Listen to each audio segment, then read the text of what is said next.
Parkinson actualmente es la segunda enfermedad neurodegenerativa más frecuente después de la enfermedad de Alzheimer. ¿Cuáles son los factores de riesgo o por qué se da el Parkinson? Es, degenerativa, pero ¿se hereda? ¿No? Porque en las etapas tempranas los síntomas son súper leves, entonces que el paciente reciba tratamiento va a estar como si no tuviera la enfermedad de Parkinson. Ahora, lo más importante, ¿cuál es el control o la cura? ¿Tiene cura? Yo sé que todo el mundo pensamos que el temblor es el Sí. síntoma principal, sin embargo es sobre todo el enlentecimiento. Doctora, ¿es una cirugía que el paciente está despierto?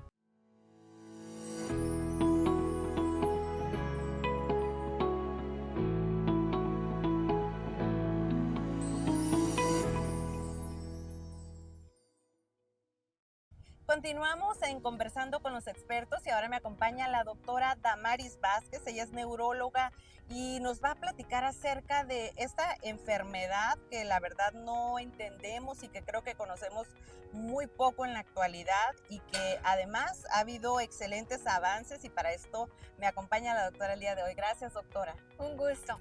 Doctora, el Parkinson, ¿qué nos puedes platicar de esta enfermedad? Sí, mira, el Parkinson actualmente es la segunda enfermedad neurodegenerativa más frecuente después de la enfermedad de Alzheimer. Y es muy importante porque la enfermedad de Parkinson no solo es en adultos mayores. Como se conocía, lo normal es encontrarlo después de los 60 años, pero también hay enfermedad de Parkinson de inicio temprano, que es en pacientes que inician los síntomas antes de los 50 años de edad. ¿Cuáles son los factores de riesgo o por qué se da el Parkinson? Es, degenerativa, pero ¿se hereda? En realidad, una muy pequeña cantidad de pacientes es familiar o genética. La verdad es que ahí vemos que una generación tras otra generación desarrollan la enfermedad de Parkinson, pero son contados los pacientes. La mayor parte no lo hacen, ¿no?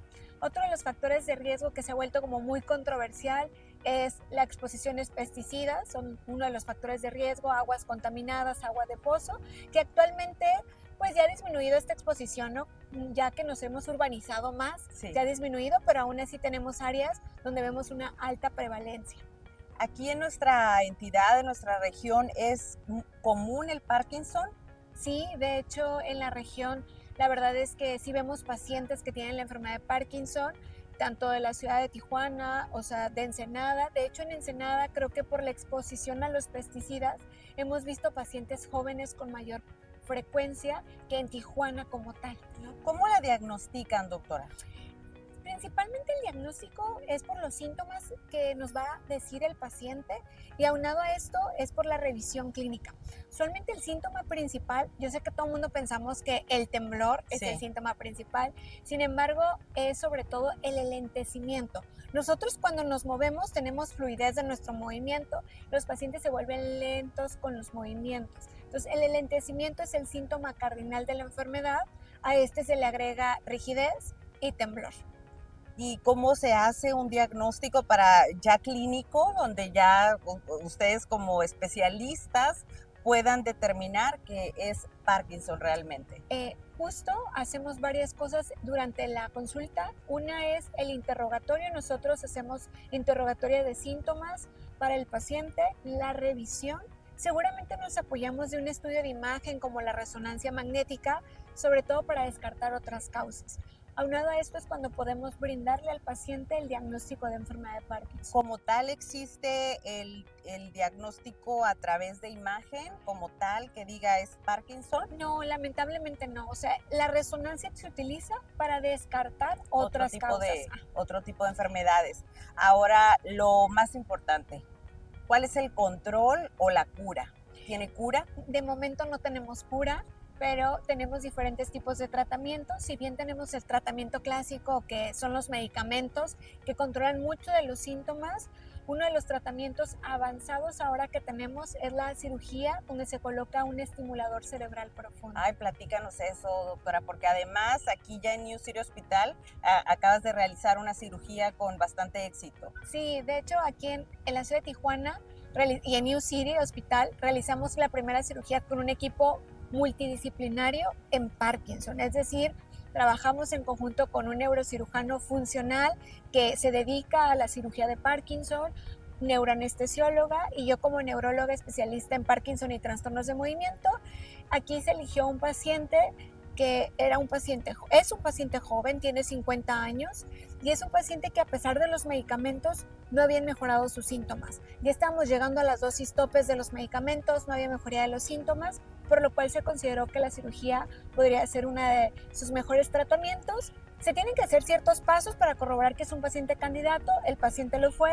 La verdad es que la cirugía con las instalaciones del hospital fue muy exitosa, junto con todo el equipo que participaron en él, y actualmente el paciente ha mejorado muchísimo con el estimulador cerebral profundo. Doctora, ¿es una cirugía que el paciente está despierto? Es una cirugía que el paciente está despierto. Platícanos eso. Es una cirugía en la que el paciente sabemos que entra un poco sedado, pero no anestesiado completamente. Y es una cirugía en la cual se coloca un electrodo en un sitio muy específico del cerebro, pero cuando ya está el electrodo adentro tenemos que corroborar, y ahí es cuando yo participo. Se despierta el paciente para hacer técnicas, le pedimos al paciente que mueva la mano, evaluamos si desapareció el temblor, pero ahí el paciente está interactuando con ustedes, sí, el paciente. El paciente interactúa con nosotros para corroborar que la colocación del electrodo es en el sitio correcto para el beneficio del paciente. Y claro que no tiene dolor, claro que no. No, claro que no, por eso tenemos el equipo del neuroanestesióloga que ya se encarga de tenerlo despierto, pero que el paciente no tenga nada de dolor, que se sienta cómodo. Buscamos un punto optimizado para que el paciente pueda colaborar en ese momento de la cirugía. ¿Cuáles serían cómo sería un candidato a una cirugía de Parkinson? Son aquellos pacientes en los cuales el temblor no mejora a pesar de darle tratamiento, aquellos pacientes que tienen movimientos anormales que le llamamos tipo baile, que se llaman discinesias, y aquellos pacientes que los fármacos, a pesar de estar en dosis muy altas, ya no estamos logrando el objetivo. Para esto usualmente es un paciente que al menos ya tiene 5 años de evolución con la enfermedad de Parkinson. Y digo, me imagino que también tiene que estar físicamente apto en condiciones. O sea, aquí hacemos una valoración en conjunto, participa desde psiquiatría, neuropsicología, en su caso de los adultos mayores, geriatría, para corroborar que el paciente está óptimo para entrar a un proceso de la cirugía. Esto es decir, evaluar que el beneficio sea mucho más que el riesgo. Claro, por supuesto. Doctora, a ver, y las personas que no son candidatas a cirugía, ¿cómo es el tratamiento? ¿Es una buena calidad de vida? ¿La expectativa para alguien con Parkinson en la actualidad es buena calidad? En realidad sí ha mejorado muchísimo la calidad de vida. Creo que a los pacientes que no son candidatos a la cirugía, en realidad pueden hacer otras terapias las que le podemos brindar, como puede ser la bomba de apomorfina. Esa es otra de las terapias que podemos ofertarles. ¿En qué consiste? El cual consiste en la aplicación de un medicamento que va a estar una infusión continua y mejora mucho también de los síntomas. ¿Es una infusión, es tópica o es subcutánea? O sea, va una agujita muy delgadita, como si fuera la insulina, pero es una bomba que de manera continua está haciendo la infusión.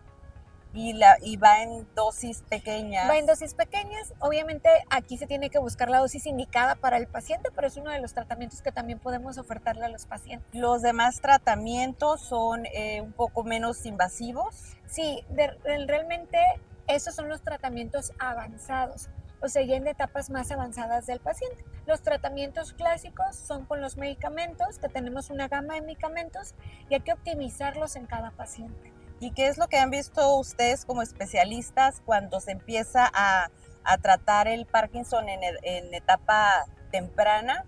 ¿Esto mejora las condiciones o realmente no hay una diferencia en el proceso natural de la enfermedad? En realidad, como tú lo mencionas, en la progresión de la enfermedad no impacta. Si el paciente recibe tratamiento inmediato o un año después, pero sí mejora mucho la calidad de vida, ¿no? Porque en las etapas tempranas los síntomas son súper leves, entonces que el paciente reciba tratamiento va a estar como si no tuviera la enfermedad de Parkinson. ¿Qué le puedes decir a las personas que nos están viendo acerca de pues cómo se hace la terapia, cómo se le ayuda al paciente, cómo es la convivencia con su entorno? Sí, creo que el paciente con enfermedad de Parkinson no debe de perder la esperanza, porque realmente hay tratamientos médicos que optimizados el paciente puede estar muy bien. Si el paciente ya está pasando una etapa avanzada, ya contamos con la cirugía de estimulación cerebral profunda, ya la realizamos en la región. Otras cosas es que también tenemos la bomba de apomorfina y que el tratamiento no solamente es parte de lo neurológico, sino también ocupamos que el paciente reconozca que el tratamiento también es estimulación cognitiva, también es ejercicio, también es terapia física, o sea, es un tratamiento integral. Doctora, y se me pasó preguntarte, pero la cirugía, una vez que se realizó, que se realiza, ¿desaparece el Parkinson? No, ¿Por o completo? sea, la cirugía no es una cura, es para tratar los síntomas. Entonces lo que vamos haciendo es que vamos ajustando la terapia. Quiere decir que seguramente la cantidad de estimulación que necesita en una etapa es menor y con el tiempo que progresa la enfermedad se van haciendo ajustes con mayor estimulación. ¿Qué tan invasiva es esa cirugía? ¿Cuánto tiempo el paciente tarda en recuperarse después de la cirugía? Bueno, les platico de nuestro paciente que fue operado aquí en New City. El paciente a las 24 horas ya estaba bañándose solo y dijimos, bueno, o sea, claro que eres capaz de bañarte solo, puedes hacer tu vida completamente solo, pero acabas de tener una cirugía cerebral. Entonces, Claro. por lo tanto, tenemos que cuidar que no se nos vaya a caer, que no se vayan a infectar las heridas. Y es ahí por eso que somos muy minuciosos. Pero en realidad el paciente al mes se incorpora a sus actividades. O sea, desde el día 1 el paciente se sentía tan bien que quería hacer todo, pero le digo, no, tenemos que cuidar la cicatrización, tenemos que cuidar la herida, que no se nos vaya a infectar y que el cuerpo acepte al dispositivo. Y en efecto lo hizo, ¿no?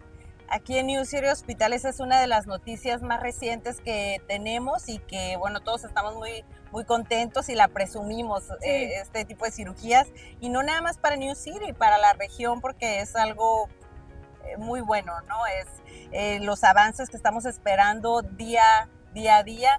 Doctora, te agradecemos mucho y antes de que terminemos el programa, por favor, ayúdame a comentarle a las personas que lo están viendo que aquí en New City está preparado para tener este tipo de cirugías, estas herramientas, que sepan que tenemos un lugar aquí en la frontera para la gente de Tijuana también. Sí, o sea, el hospital cuenta con la infraestructura, todo el equipo de enfermería. La verdad es que contamos con todo el equipo médico para poder realizar este tipo de cirugías.